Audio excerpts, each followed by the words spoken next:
Hello friends, আমি বং ভাই চলে এসেছি তোমাদের মধ্যে। এই যে দেখছো আমাদের এক কাকাও আছে তোমাদের সাথে, ঠিক আছে? তো কাকা একটু এদিকে আসুন। এখানে ঘটনাটা কি হচ্ছে আমরা একটু জানার চেষ্টা করছি। এই ব্যাপারটা কি, এটা কেন? পাইপটা ফেটে গেছে।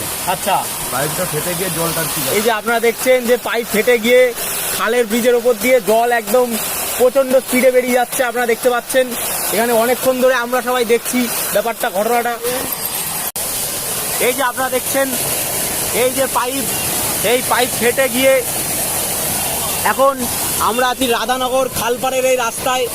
এইখানে যে একটা খাল আছে, প্রাকৃতিক খাল, এই যে দেখছেন লোকজন সব দাঁড়িয়ে দেখছে, এই যে কাকাও দেখছে, ঠিক আছে? তো কাকু এটা কতক্ষণ ধরে হলো?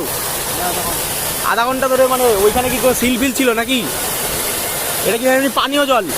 তো ফ্রেন্ডস দেখতে পাচ্ছ তোমরা এই যে পানীয় জল। তো আমি এই ভিডিওটার মাধ্যমে সরকারকে তথা প্রশাসনকে মানে পানীয় জল অপচয় না করার জন্য এটা আবেদন করছি যে আপনারা যত তাড়াতাড়ি পারেন এইটা ঠিক করুন, জল অপচয় প্লিজ বন্ধ করুন, ঠিক আছে? মানুষের পানীয় জল নষ্ট হচ্ছে, প্লিজ টেক টু অ্যাকশন।